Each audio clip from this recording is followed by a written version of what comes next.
As soon as he gets back, I'm going to kick the meeting off with the opening statement, as we have no fire regulations to talk about today. You all know the way out if it happens to you.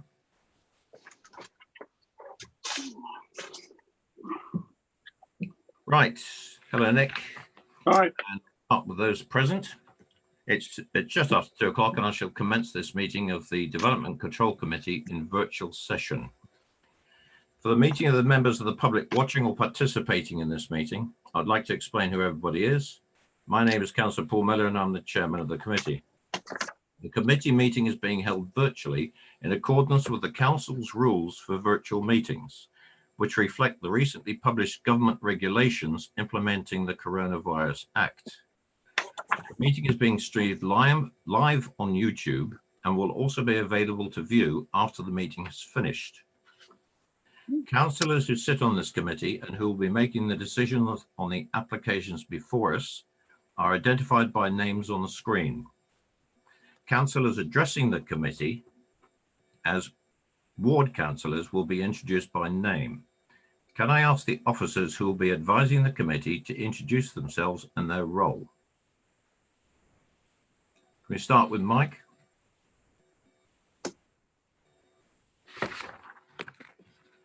Thank you, Chair. Mike Townsend, Planning and Development Manager. Catherine? Good afternoon. I'm Catherine Fitzherbert-Green. I'm Principal Planning Officer. Bernie? Bernadette Rennick. I'm Democratic Services Officer. Anne? Anne Greaves, Legal Services Manager. And Lisa? Lisa Sowden, Assistant Planning Manager. Thank you very much. I think that's everybody. The Development Control Committee is a regulatory committee and not a public meeting. The committee will be assessing the material brought before us and listening to the representations made, and will make decisions based on planning reasons. In reaching these decisions, we are guided by national and local planning policy and guidance.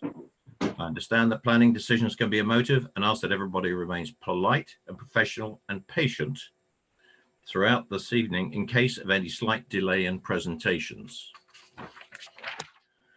Unless speaking, officers will have their videos switched off to provide clarity as to who the committee members are for those watching and participating. At this point, can I ask all officers present to switch off their video? The officers present will only switch their video link on during the item that they are presenting, or when they wish to be invited to speak by me as the chair. For this virtual meeting, councillors should observe the normal rules of behaviour under the Member Code of Conduct and ensure they are not disturbed during this meeting. Can members assure that their mobile phones are now switched off or on silent? Can members of the committee will turn on their video links during the meeting and keep their microphones muted unless they have been invited to speak by myself as the chair? Members are reminded that if they switch off their video link or move away from the camera, they will be treated as leaving the meeting and will not be able to take part in any vote of the item under discussion. Members can indicate their wish to speak by raising their hand and should only speak when I, as the chair, invite them to do so. When we move into debate of the application, may I ask all committee members to avoid repetition and keep any comments on each agenda item to a maximum of 4 minutes. As chair, I will confirm the name of any visiting speaker at the appropriate time in the agenda before they address the committee by audio link. Councillors should declare that they are, when they leave the meeting, and switch off their video link if they have an interest that they need to declare or they have a predetermined view on any item on the agenda. They can then switch off the video link on the video link again when I call the next agenda item. When a member of the committee has had a predetermined position on the application and has registered to speak under the public speaking scheme, they will stand down from the meeting and will only be able to participate as a visiting councillor by audio link. They will then rejoin the meeting as a member of the committee once that application has been determined. At the appropriate time, I will invite speakers to contribute to the meeting by audio link in the order set out in the update paper, but I reserve the right to reorder the speaking in the event that technical difficulties occur. I will ask each speaker to confirm their name and interest in the item before commencing their contribution. May I ask all speakers, including visiting members, to speak clearly and keep points made on the application to material reasons only. No further dialogue between members of the committee and speakers will be permitted once questioning is finished. All speakers will be reminded of their permitted speaking time and will be advised when they have 1 minute remaining, and I will be keeping that timer going. Voting will be taken by roll call, and I will confirm the recommendation that is to be voted upon before the voting begins. When each member unmutes their microphone to vote, can they leave a small pause before speaking to allow their vote to be heard? Can each member then indicate whether they are for or against the recommendation or whether they wish to abstain? Hopefully, we will not have any IT problems, but can I remind councillors that if their connection is lost, that they should immediately advise the Democratic Services Officer and use their meeting link to access the meeting again. There's a lot of information in there, and at this point, has anybody got any questions? They want me to repeat any part of that, or are we clear? You all happy? And this is the first meeting we've conducted like this, so it's also going to be a learning period for all of us. Right, I'll start going through the proper agenda. Now, has everybody got an update paper that they've got access to? All happy with that? Right, apologies for absence and substitutions. Well, I've had that apologies for absence reference to Councillor Cooper. Councillor McCormack hasn't joined us yet. And those are the only two I've got. Councillor Leeks is the other one that hasn't joined. Are there any declarations of interest? No, there are none. There are no urgent matters that have been advised to me. And I now move to agenda item number 4, which is the minutes of the meeting held on the 11th of March 2020. Just to tell you that I mentioned it before we were all together, that the minutes will be signed by me and any committee chairman once we're out of lockdown and we're back into the normal routine in the committee rooms. But are there any comments on the meetings of the 11th of March? Councillor Bound. I'm not commenting on the meeting of the minutes. I am commenting that Sven Goddenson is not able to, or I think he has now. He didn't have any audio contact. Thank you for that. Has he gone offline? I think he might have found his way through now.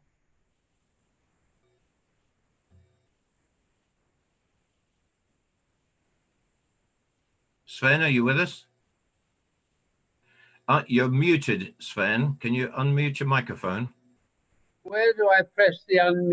You've just, well, Democratic Services can do it for you. You've got a little red icon that comes up. Yes. On the Are these little icons on each of the bottom left of your picture. It's all right. Your mic is live now. Yeah. Okay.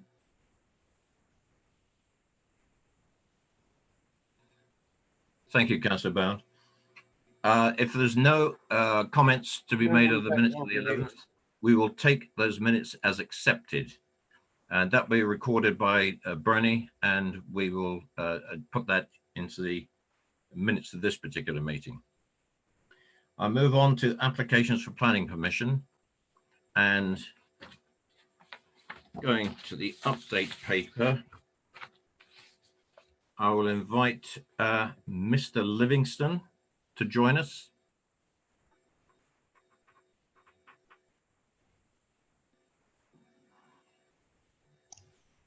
I see Mr. Livingston has come on board. Now, if you'd like to just hang tight, Mr. Livingston, and I'll get the officers to present the application. Officers? Thank you, Chairman. As previously indicated, I'm Catherine Fitzherbert Green. I'm Principal Planning Officer, introducing item 1 for you today. This application seeks full planning permission for the erection of a single 5-bedroom dwelling with the creation of a new access from the highway on land adjacent to Nately Towers, Skewers Hills, Nately Skewers. As you'll note from the site location plan in your agenda at page 50, the site extends northwards from the highway and sits between the curtilages of 2 existing residential properties. The proposed dwelling would sit parallel to the neighbour Beardown Mead to the east and provide accommodation over 2 floors. The elevation and floor plans are at pages 51 and 52 of your agenda, respectively. Members will also note from the agenda that this is a revised application to previous schemes at the site, with the current submission being mindful of the Council's 5-year housing land supply position. I would also bring members' attention to the update paper, which includes the proposed block plan for the development, which was omitted from the agenda and visualiser package. And this also illustrates the proposed layout and the relationship to the neighbouring dwellings. The update also seeks to revise 2 planning conditions. Condition 4, which relates to landscaping and now includes reference to surface water drainage, and condition 21 for refuse provision to ensure that this relates to a residential use. These replace those conditions cited in your agenda at pages 43 and 48. This application is recommended for permission, subject to conditions and informatives. And I've got nothing further to add. Thank you. Thank you, Catherine. Mr. Livingston, you have 4 minutes. Thank you, Mr. Chairman. Thank you, ladies and gentlemen. Before I do read the brief personal statement that I've got, if I speak too quickly or too slowly, please forgive my nerves. This isn't a usual occurrence for me. This planning application is made by my wife and I to build our own family home. We're not speculators or developers, but we are a local family living and working in the local area. Although we have employed a planning consultant to give us professional and expert support through the planning process, I did not feel it necessary for him to speak on our behalf today. Indeed, all the legislative, technical, regulatory and council planning department requirements have been met and agreed by all. The planning officer has reviewed all the supporting reports, plans and evidence and agreed that the objective requirements have been met and consequently the decision to approve the application. Again, new houses have already appeared on both sides of our plot and other locations within Nately Skewers, which has proven to be a sustainable location for this type of development. We've also taken great care in using specialists to ensure that it does not impact on trees, ecology, neighbouring amenity or the public highway. Again, this is reflected in the officer's recommendation for approval. So I'm here not to comment further on the expert's evaluation, but to confirm our commitment to the parish and neighbours to work in complete cooperation with the authority and minimise any disruption the build may cause. I hope to allay any subjective fears or resistance to the build our future neighbours may have registered. The land has been owned by our family for over 50 years and owned by my wife for over 35. Indeed, my father-in-law owned the house next door known as Nately Towers. We have spoken to the current owners about our plans and offered to work collaboratively with them. Whilst we understand their objection to the application, we are keen to ensure that we work closely with our neighbours and hopefully benefit from them sharing their own experiences as they complete the build of their own new home built in the garden of Nately Towers. Throughout this whole process, it has been important to us to respect the people and environment of the parish. We have attended parish meetings to explain our dream of building a home. We've had building plans drawn up that respect existing building lines, use conventional materials, and importantly, gone to great lengths to ensure the environmental and ecological impact is minimised during construction. Indeed, the environment and ecology will ultimately be enhanced once the build has been completed. The ecology report and recommendations can confirm this. It has always been our dream to build our own family home. On a practical level, it will allow us to share and care for our elderly parents and give security for our children and grandchildren. It will allow my wife to return to her family area, a hope she's held for a very long time. You have 1 minute, Mr. Livingston. Sure. We have not gone through this process to profit financially in the short term. Of course, recent events have given a sense of perspective about this application. However, we have gone to great lengths to ensure all the technical and regulatory requirements have been met. I hope I've reassured you and the committee of our willingness and desire to work collaboratively with our neighbours and the parish.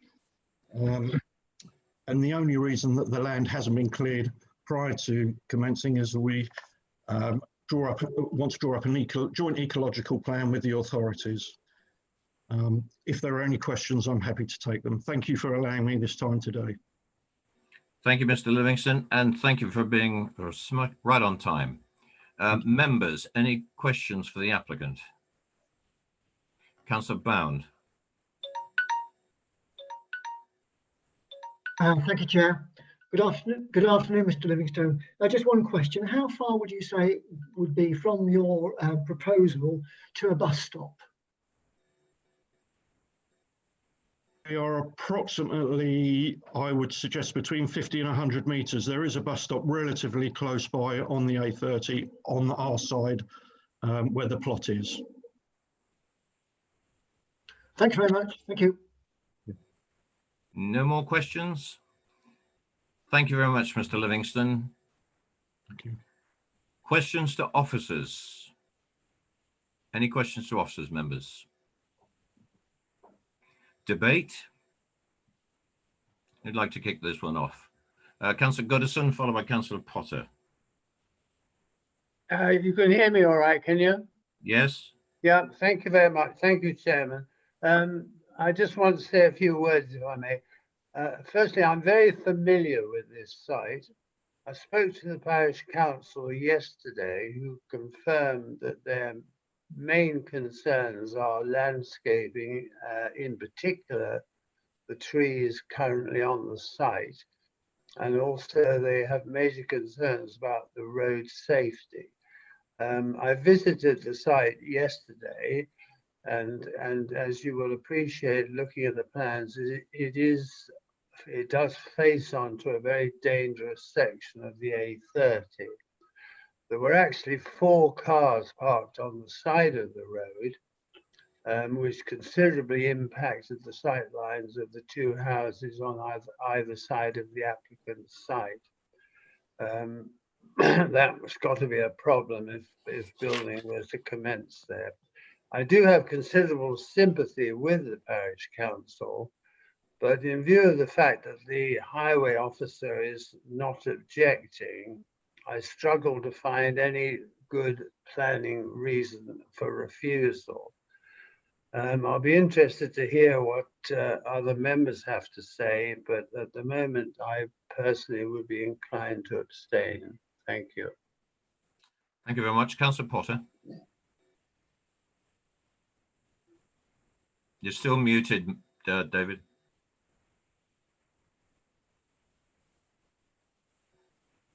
You're still muted. Sorry. There we go. I do beg your pardon. Sorry, entirely my fault. I thank Mr. Livingston for the sensitivity and the feeling that was in his report to us, his comments to us. And to be frank, I thank the officers as well for a very comprehensive and well-written report. Akin to Councillor Goddison, I mean, I would struggle, I think, to find any good planning reason why this application should not be supported. And I think the reasons why it should be supported are set out very clearly within the report. I know that, as Councillor Goddison says, this is a busy stretch of road, as are many, but I think the lack of objection from the highways officer is important in this regard. And I think a number of conditions can be attached which make the building of the new dwelling workable, really, in the context of the building site itself. And I'd be very happy to propose that this application be accepted as per the, be approved as per the officer's recommendation. I take that as a proposal, Councillor Potter. Yes. Do I have a seconder? Councillor Bound. Councillor Bound, as seconder, you were next in line to speak. Do you have anything to add? No, well, I was going to say that I agree with what Councillor Potter has said, and basically Councillor Godson as well. I'm relieved to hear that there is a bus stop very close to the proposed site to allow the applicants to use the bus from the site. I'm a bit disappointed that, and I would expect to see this coming through with all proposals nowadays, that there's no real reference to our climate emergency within the report, or anything coming forward from the applicant that I can see. But I'm more than happy to second. Thank you very much.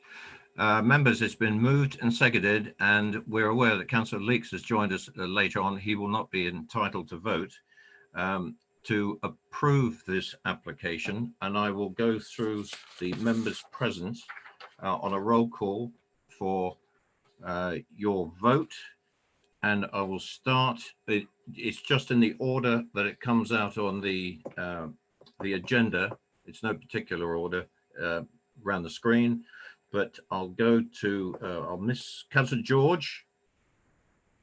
I'm in favour of the recommendation. Councillor Robinson. Approve. Councillor Goodison. Abstain. Councillor Court. Councillor Court. Yeah, so having trouble switching the mute on off. We can hear you. You can hear me? Yes. Approve. Approve. Councillor Grant. Approve. Thank you. Councillor McCormack. Approve. Thank you. Councillor Mike Bound. Approve. Councillor Potter. 4. Formally approved. Right. And Councillor Tomlin. 4. I didn't hear that, Councillor Tomlin. 4. Approved. Approved. Thank you. And that's approved. That is 1. The application is approved. Will the Democratic Service Officer read out the count, please? I have 8 members for and 1 abstention. That's fine. I will not vote unless there's a casting vote required. Officers? Thank you, Chairman. So just to sum up, this application has been approved subject to the conditions and informatives within your agenda. Thank you. Thank you very much, everybody. We will now move on to item number 2.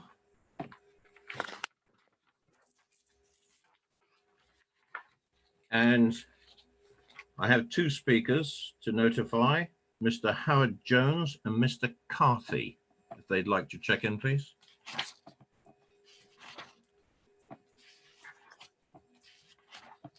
Good afternoon, Chairman. I'm Nigel Howard Jones.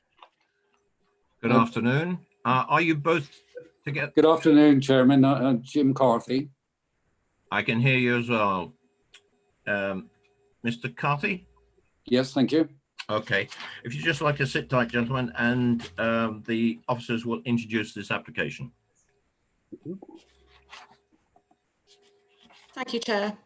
My name is Lisa Sowden. I'm the Assistant Planning Manager, and I'll be presenting this item for you this afternoon. This is an application at the Green Lodge, Gangbridge Lane, St Marybourne. It's a proposal for the installation of 44 photovoltaic PV units set on 2 steel framework tables supported on ground anchors. The panels are to be erected at a 25-degree angle, giving the installation a maximum height of 2.1 metres. The application site lies within an extremely sensitive area in the North Wessex Downs area of outstanding natural beauty. It is also located within the St Marybourne and Stoke Conservation Area. To the immediate north of the site, Gangsbridge Cottage and Little Thatch, along with Myrtle College, are listed buildings, and there are a number of other notable buildings within proximity of the site. The proposal is similar to a previous application that was refused with a higher number of panels, but a difference in height. This current proposal is for 44 panels. A previous one that was refused was for 56. the height of the current proposal of the panels would be 2.1 metres high, with the previous one at 1.85 metres high. Pages 58 and 61 of your agenda set out the officer's assessment of the proposal, covering areas such as the setting of the AUMB, the character and appearance of the conservation area, the impact on the significance of the listed buildings, the renewable energy contribution of the proposal, and also neighbouring amenity. Weighing all those matters into consideration, the conclusion reached is that the benefits of the renewable energy here would not override the environmental and other considerations. In this instance, the harm to the significance of the setting of the listed buildings, the character and appearance of the North Wessex Downs area of outstanding natural beauty, and also the surrounding listed buildings. The update paper it refers to recent correspondence received from the applicant's agent, and that's summarised there, and I'm sure that Mr. Carthy will elaborate on that within his presentation to you. The proposal remains for refusal for the reasons set out in the main paper. Thank you. Is that it? Yes. Thank you, Lisa. Mr. Howard-Jones and Mr. Carthy, I do have the timing split of your planned speaking, so if you'd like to set off, and I'll give you an advice at 2.5 minutes. Thank you, Chairman. I'm Nigel Howard-Jones, the owner of the Green Lodge. All our domestic hot water and heating is provided by air source heat pumps. In 2018, we received a substantial readjustment bill from Southern Electric covering the previous 4 years, which indicated our electricity consumption was far too high for an efficient new build house. We investigated with the following results. Analysis of the following 12 months daily consumption showed the air source pumps were far less efficient in winter than expected. Also, they were unable to heat water above 48 degrees Celsius, whereas the hot water tanks need weekly heating to 70 degrees to prevent Legionnaire's disease. We discovered similar installations in other new houses at oil-fired boilers as backup, overcoming both these problems. And the owners of Peach House, a listed house in our lane, had successfully installed 44 solar panels in 2018, and they recommended I talk to Solar Southwest and Jim Carthy, their planning expert, who had a 100% record on more than 50 schemes. Working together, we established that solar panels could heat the domestic hot water tanks to 70 degrees Celsius, and by losing only 1/3 of a degree an hour, they could provide heat storage. Our proposal could provide excess energy in summer and contribute substantially for the rest of the year. Basingstoke-Dean had announced its climate emergency declaration. Our proposal would support this initiative by reducing our annual carbon emissions by 4,500 kilograms, a significant private contribution to the wider public benefit. The St Marybourne Neighbourhood Plan supports small-scale renewable energy projects, subject to conditions which we felt we could meet. We did not want to retrofit an oil-fired boiler.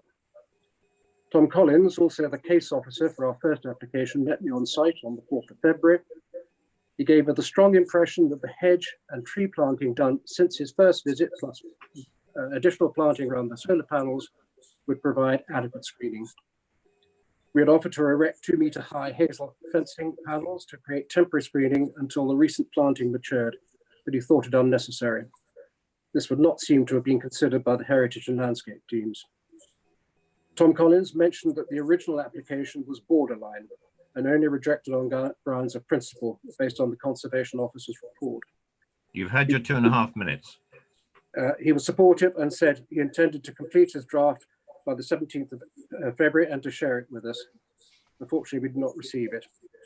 Finally, I would add that the comment by the landscape team that the solar panels would be highly visible from both Gangbridge Lane and the B3048 is not correct, and suggests that nobody from the team visited the site.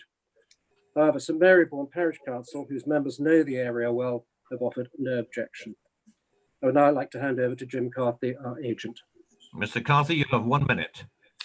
Thank you very much. I've made many planning applications for solar panel installations, from the smallest of just 12 to the largest with almost 60,000 modules.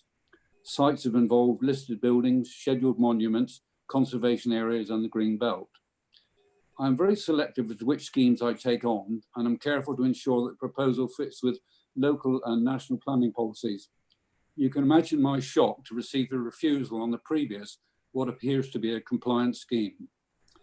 The resubmission has reduced the number of panels from 56 to 44, the same number as those approved for each house. On receipt of the notice of intention to refuse, not having had the promised chance to comment on Tom Collins' draft, I sought the intervention of Lisa Sowden, commenting on some of the inaccuracies within the officer's reports and providing photographs of the existing screening to confirm my points. I do not believe that you will have seen these very pertinent photographs. If I could ask you to wind up, Mr. Carthy, please. Right. Well, apart from ignoring the climate change, there are many reasons why I feel that the officer has not got it right. I cannot go into detail, but believe that a site visit would convince you that proposals would not have an adverse impact suggested on the report. I understand that COVID is... I'm sorry, Mr. Carthy, could you wind up, please? Yes, sorry. I understand that COVID is preventing the normal subcommittee site inspections. So if you're not minded to approve today, I respectfully request that, as was indicated by Lisa, the decision is deferred to enable councillors to make individual site inspections. Thank you for your time, and of course I'm happy to answer any questions. Thank you, Mr. Carthy. Councillors, members, questions. Councillor Bound, Councillor McCormack. Councillor Bound. Good afternoon. The blue line around the site is quite extensive. I'm just wondering, was there any particular reason that you chose this site relatively close to Littlefatch and Gangbridge Cottage? The siting was carefully selected. There is actually a public sewer that crosses the site, and it was positioned so that that would not be affected, although they are dismantled, though they are ground anchors. It is also relatively close to the house, but also to avoid shading from the trees. So with careful thought was given to it, and we believe that the best choice was made, which will be, I think, will be apparent from the site visit, where you can see the shading and all the other factors that come into play. Thank you. Councillor McCormack. Yeah, my question is, initially it's 56 panels and it's been reduced to 44. That does sound a lot. This is a scheme for a single residential property. Is it intended to provide additional power for the village, or just the one property? At the moment, it's just expected to provide it for the property. As you will have heard from the applicant, they had a substantial bill. There are large water tanks, and that actually acts as a store, so that until such time, and it has been considered that there will be battery backup, so that it could be used when it's not generating. And as the price comes down, I think that the applicant will be keen to add a battery, but at this stage, it has not been sensible commercially. I hope that's answered your question. Are there any more questions, members? No. Thank you, gentlemen, very much. You may now leave the meeting. Members, questions to officers? No questions to officers. Councillor McCormack. Yeah, I have one. I'm just trying to understand the thinking behind the refusal. I mean, it's stated it's not compliant with section 16 of the National Park. Councillor McCormack, can you just hang fire one, please? Bernie is trying to get in. Bernie? We've got Councillor Falconer to speak. We have, Councillor. Thank you very much. Right, I noted you, Councillor George. Can you just hold that one, Councillor McCormack, and I'll come back to you. Thank you. That was mine. Councillor Faulkner. Yeah, thank you, Bernie. It's quite frustrating when you can't, as it were, interrupt and speak, but I'll be very brief on this one. Yes, an application for solar panels was made last August, and that was the one that was refused. And that led to this other application in October, which addressed the issues for refusal on the 1st. And so it's a bit of a surprise when it came to be recommended for refusal second time round. Now, of course, in February, we passed the climate emergency motion, and we stressed the need to promote clean and sustainable energy. And thinking that with this application, the alternative to solar would seem to be additional oil-fired boilers to support the air source heat pumps. And that just does not seem appropriate if solar panels are really an option. And because of the clash with our climate emergency, that was the reason I called it in to be brought before you, the DC committee. I also noted and questioned the parish council, who had no objection and actively support these sort of initiatives, which have previously been passed. This is not the first solar panels in the Bourne Valley by any means. And so the parish council elucidated their support for environmental issues, and I agreed with them. So my view was to support this application rather than an unacceptable alternative. Thank you. Members, any questions for the ward councillor? No, thank you, Councillor Faulkner. My apologies for missing you out the first time. Oh, thank you. I'll go back to Councillor McCormick. Yeah, This is questions to officers. Yeah, I was just trying to understand the underlying reasons for this refusal when it says Section 16 of National Planning Policy Framework. I mean, the others appear as subjective in terms of visual impact, but we've just heard from Councillor Faulkner that there's been precedent for similar sites. But I'm just trying to understand the thinking behind that, because I can't see any reasons why this should be refused.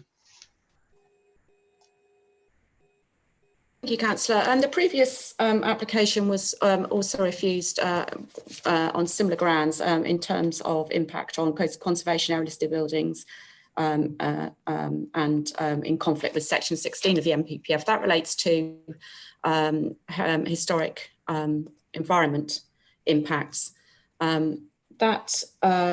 The assessment of the application in terms of its impact on the heritage assets, namely the conservation area and the surrounding buildings, has been concluded to be less substantial. Where that is the case, the NPPF is very clear that you should only grant permission where there is a wider public benefit. Now we've heard that this is just for the applicant himself. That lesser substantial harm, in our view, has not been overridden by any wider public benefit, and therefore, on the basis of the framework, the application should be refused. And then, of course, our other reasons for this very sensitive location in the AUMB as well. A follow-up, Councillor McCormick? You happy with that? I think we'll just have to agree to disagree on that one. Councillor George? Thank you, Chair. Councillor Potter. I'd just like to pick up the point made by Mr. McCarthy about the screening. Having actually, I did manage to drive by this site and have a quick look at it, and I think certainly some of the objections coming forward could have been avoided by some quite modest screening around this this particular facility. Could I ask why the should we say the suggestions of including screening were not followed and taken up, please? The proposals include hedge planting, I believe, on the block plan it's shown, and there are also some newly planted holly bushes. And there has been some recent planting undertaken, which, as you will have seen on your site visit during these warmer summer months, everything's out in foliage. The photos within your pack were obviously taken within the autumn winter period, and this basically shows you the worst case scenario as well. Yes, obviously over time that planting will establish, but nevertheless this is an alien feature within a very, very sensitive landscape. The conservation area appraisal plan also shows this to be an important area of open space within that conservation area appraisal. It's an immediate proximity to listed buildings. It is an alien feature in the landscape. The landscape officer has visited the site. They have made their assessment. They have recommended that the scheme should be refused, along with the historic environment team as well. So weighing all those factors in, yes, and noting that the climate emergency declaration, which is referenced within the officer report as well, that has been taken into consideration. But as I say, in this case, is not considered that small scale energy solution for the applicant outweighs those wider levels of harm which we've identified. Councillor Potter. Thank you, Chair. Can I just check with you? So, I mean, I've read section 16 of the NPVF a couple of times. I mean, would it be reasonable in terms of the wider public interest to interpret an application like this as saying if an individual decides to take himself or herself outside of the normal provision of energy supply, which most of us have to rely on, that by doing that, they are making a contribution to the wider general public interest, you know, and the more people that do that by their own initiative and by their own cost and reduce the national demand on traditional energy supply. I mean, I would have thought that was an interpretation of section 16, which is not unreasonable, or would you contradict that?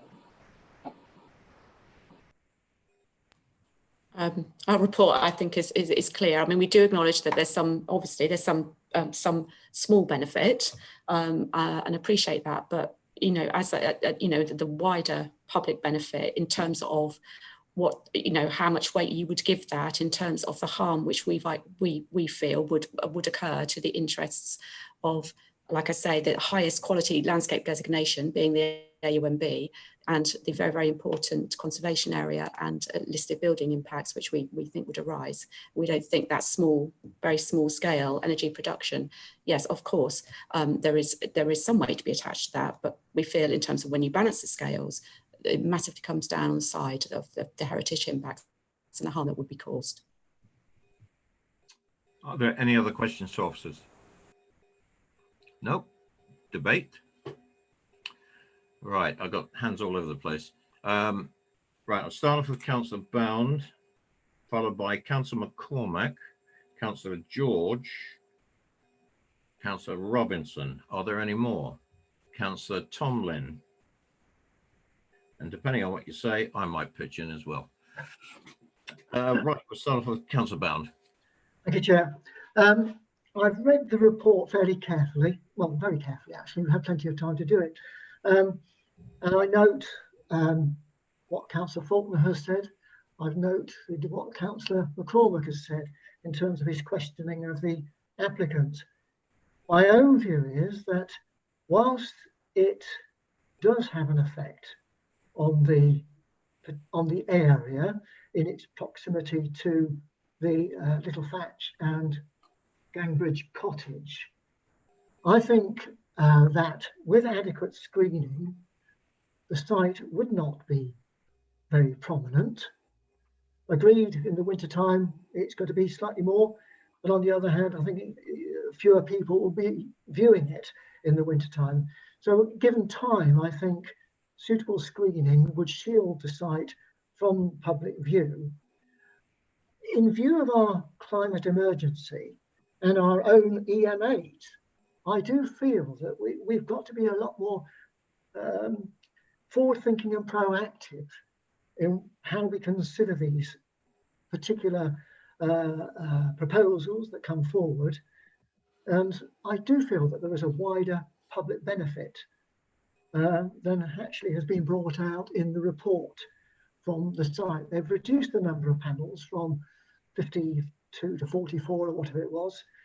They've acknowledged that it wouldn't be appropriate on the roof of the of Green Lodge, and I think it's quite important that the parish council also have they must have the well-being and the amenity value of their village to the forefront of their considerations. They have not objected.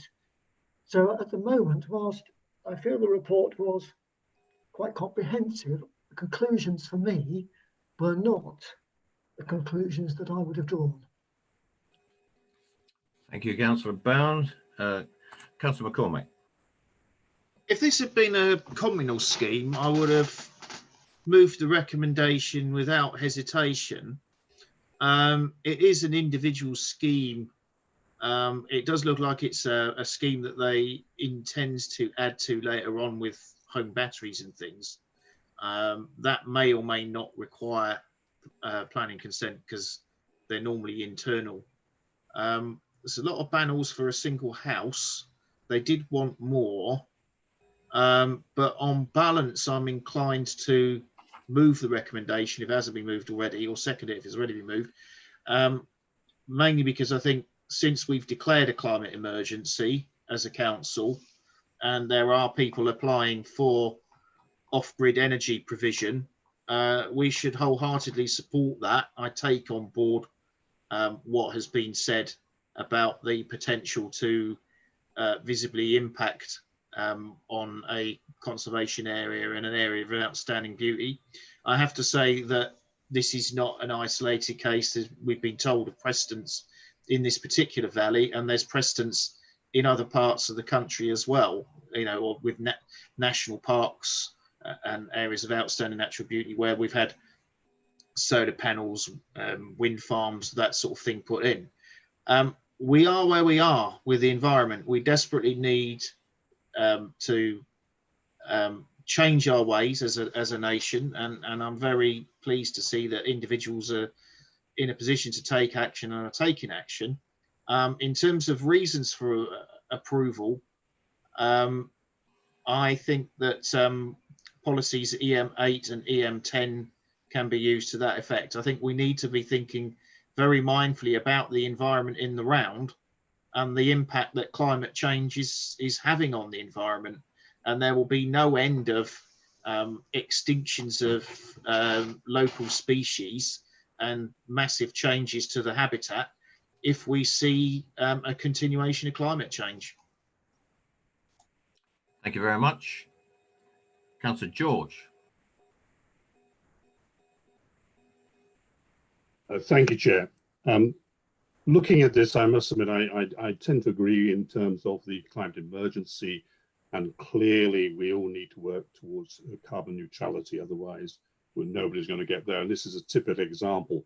The problem we've got in terms of demonstrating a greater community benefit in these sort of circumstances is that to create a greater community benefit for photovoltaics, we're going to have much larger facilities. So you're in a catch-22 situation there. We can't, you know, in other words, to be able to support other buildings or the village, we're going to have to put more in there. So you get into a cyclic argument there, which I think is going to be ridiculous.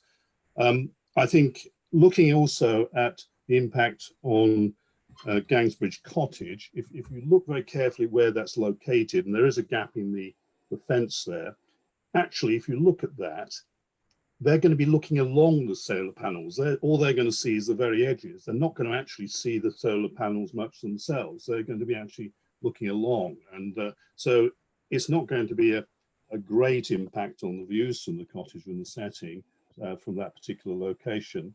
But my view is that, again, St Marybourne have not, Parish Council have not objected. The St Marybourne Neighbourhood Plan have generally supported these things with caveats. And I do think that with some suitable screening, the impact on the larger conservation area can be mitigated. So I'm tending to come down in favour of this. Thank you very much. I'm going to go back to Councillor McCormack. Were you proposing this for an approval, Councillor McCormack? Yes? Yes, move approval, citing policies EM8 and EM10. Right, I'm going to continue with the speakers because I think this one needs to be heard by everybody, but I've noted that that is a proposal on the table at the moment. Councillor Robinson. Thank you, Chair. I seem to be at odds with the general opinion on this. I can't understand the scale of this application. 44 units seems to be a huge installation for a single property. And if every house in the countryside needed 44 units, the whole countryside will be covered in these panels, which will be ridiculous. The visual impact of this is massive. I know people around this area who've got 8 to 10 units on their roof, which is fairly conventional now, and they are inputting into the national grid. They are, a net supplier to the grid. So why any single house needs 44 units? I can't get my head around that. It is a sensitive location. The effect on Little Thatch will be huge. The effect on the ANOB will be huge. I think there must be a better solution in this case. So I will not be supporting it. Thank you. Is there a seconder for Councillor McCormick's motion, by the way? Councillor Bound, thank you. Councillor Tomlin. Thank you, Chair. I was a bit slow in putting my hand up there for a seconding. I went out and visited the site yesterday. It's quite evident that there is additional planting of some trees already in. There are differences in the two photos that the officers provided. So there is some small trees and bushes have been put in. I walked along the street by Gangbridge Cottage. Now, Gangbridge Cottage, most of its windows are hidden behind an evergreen hedge. The two windows you see in the pictures are in fact high level windows, which I don't know if it's a bathroom or a toilet, but there's no view, they're obscure glass. And also it's tucked behind the hedge that's immediately on the lane blocking the actual view. So I actually don't think that there would be substantial harm to this particular, the view or the setting. Now, we've got to look at all of this environment. We've heard everybody say, Councillor Potter and obviously Councillor McCormick. We in Basingstoke currently, I understand, are generating 2% of our energy that we consume, or certainly our electricity. And by 2030, we've committed to make that zero. So I think there is a greater benefit to everybody by schemes such as this, because they all add up. Maybe one scheme is not going to solve Basingstoke's problem, but we've all got to play our part. So I think on balance, I would certainly support this, that we should allow this to go through, given that the harm is outweighed by the benefit. Thank you. Thank you very much. I'm going to make a comment now. I support the use of solar panels, like several of us in the council. I have solar panels on my roof, but they are for my personal consumption in the house. I was not decided which way this one would go. Then I heard the speakers saying it's because they had miscalculated the provision of a heating system in the house and the bills are too high. That's not a reason for building 44 panels in your backyard, especially when you're in the AONB and close to a conservation area and conserved buildings. If there was a greater good, going back to what the officer advised us to do, I would have no problem, and it would have tipped it the other way anyway. But because the bills are too high on the applicant who's built, I think, a 6-bedroom house, and he's trying then to reduce his own bills by putting all this in the back, I'm sorry, I can't accept that, because it's for his own particular use. If it was the size that it could provide a bleed off to the grid, then I would have less of a problem with this. But it's in the AONB. The AONB is there for a reason. If you look at the whole scheme of protected landscape, it's there for a reason. And this is eroding that. And it's precisely as the officer presented it. We're relying more and more on the National Policy Planning Framework, which gives us the guidance of identifying that greater public need. And I certainly couldn't support a motion to approve.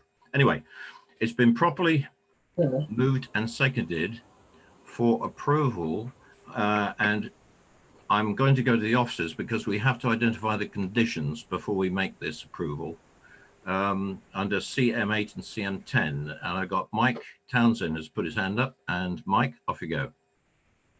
Thank you, Chair. Yeah, it was just to clarify on exactly that point before the vote on the motion was taken, in that I think policy EM8 is more concerned with commercial energy and renewables, I would certainly say EM10 is the other one listed is the more relevant. So the reason for approval to be voted on would have to reference EM10, I think, in this instance. And as you say, officers can suggest conditions prior to that vote being taken. Right, officers. Sorry, Councillor Potter. Chair, just if I may make the comment, obviously, there's something that you said a moment ago that concerned me a little, if I may, really, in terms of the sort of public reporting of this. I mean, if an applicant that we have today, and there would be others, is honest enough to say, I want to provide a more sustainable system to provide energy into my property, quote, which is going to be cheaper and more efficient than the one I have currently, which is burning energy in a wasteful way. I mean, if somebody is honest enough to say that, I don't really see how any of us would criticise it. I mean, that's the sort of thing all of us would say, would we not? And I presume those panels you've got on your roof are not just because they're environmentally friendly, but you think it's going to provide you with a cheaper form of, I don't know, hot water in your dwelling. And I support that. I mean, that's the sort of thing we want people to do, isn't it? Yeah, it's. I accept that, Councillor Potter. And as part of the debate, I'll just tell you, I'm sitting next to a house that's got this underground, the heating system, and all that power supply comes from the roof panels. And that's a big 4-bedroom house. I can see it from the window here. So this really sounds way over the top. Anyway, we've had the debate. We've had this moved and seconded. Officers, do you want to comment on conditions? Thank you, Chair. If members were proposing to recommend approval, conditions that I would suggest, obviously the usual in accordance with the plans that have been submitted, the 3-year timescale, and from the debate, I think members are suggesting more additional screening, so a suitable landscaping scheme to be submitted. And officers, are you content with just a reference to EM10 as suggested by the planning manager, or do you require more wording?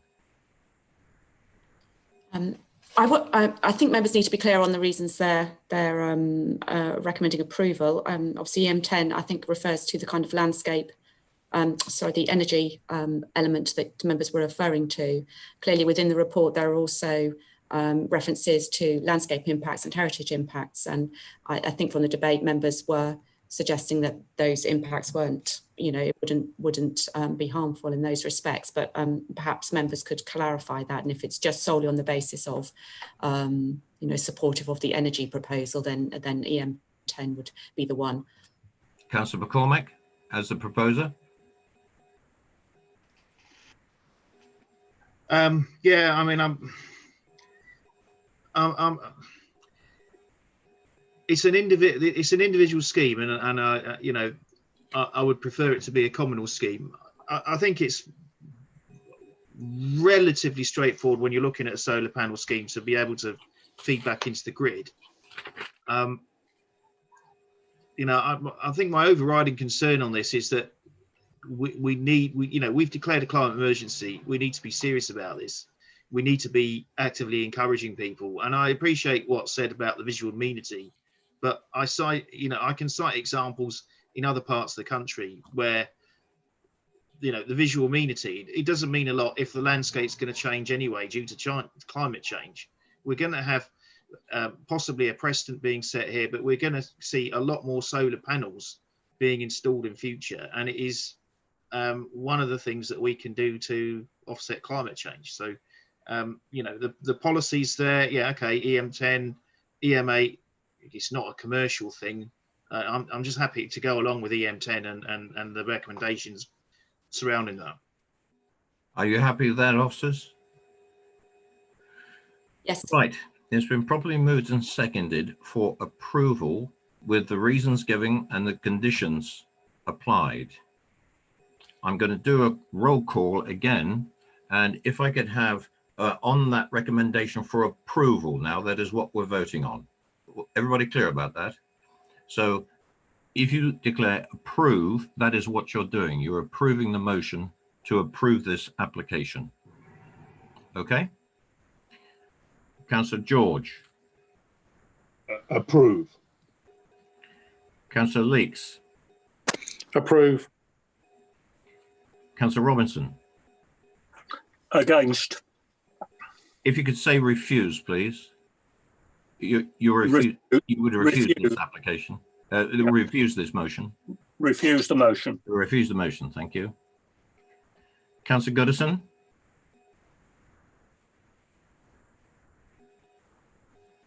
Unmute.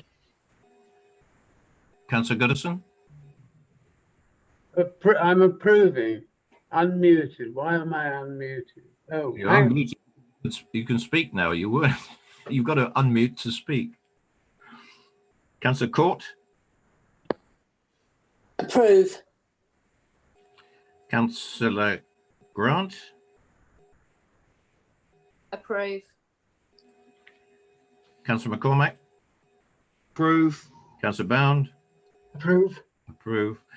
Councillor Potter. Approve. Councillor Potter. Sorry, approve. Thank you. Yeah, no problem. Councillor Tomlin. Approve. Thank you. Bernie. That's approved if you would come up with the numbers. Right, I have 9 for the recommendation and 1 against the recommendation. I thought originally The motion to approve the application is carried. Officers. Thank you, Chair. Just to confirm, the application has been approved as being in accordance with policy EM10 with the additional conditions in reference to plans, time and landscaping. Thank you very much. Move on to item number 3, and we have no speakers. So if the officers would like to present the application, please. Thank you, Chair. This is an application made retrospectively for the change of use of the ground floor of 54 Southern Road, which is in the town centre of Basingstoke, from B1 use class, which is an office, to a class A1 hairdresser use. As I said, the works have already been carried out, and therefore retrospective permission is being sought. As such, this application is before you because there's been a technical departure from the development plan in terms of policy EP2. The proposal would not be able to comply with one of the criteria as set out within the main paper in relation to market signals indicating that the premises are unlikely to come back into employment use. Nevertheless, that policy and employment is mainly commercial, referring to commercial employment. Clearly, there would be an element of employment within this hairdressing salon, and it is a use typical of one which you would find within this town centre location. As such, the application is recommended for approval. Thank you very much. There being no speakers, members, questions to officers? No questions to officers. Debate. Councillor Robinson. I move the officer's recommendation. Do I have a seconder? Councillor Potter. No other speakers? It's been properly moved and seconded to approve the application. I will do the roll call as I did last time. Councillor George. Approve. Councillor Leeks. Approve. Councillor Robinson. Approve. Approve. Councillor Goodison. Approve. Councillor Court. Approve. Councillor Grant. Approve. Thank you. Councillor McCormack. Approve. Councillor Bound. Approve. Councillor Potter. Approve. Councillor Tomlin. Approve. Right. That is Everybody polled. Bernie?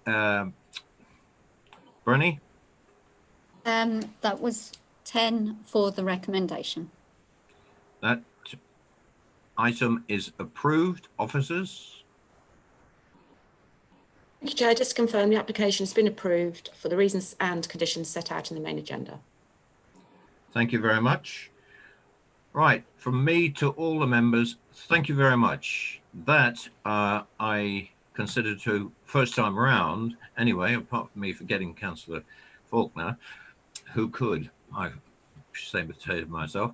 That's gone very well. Do I have any comments? Because I'd like to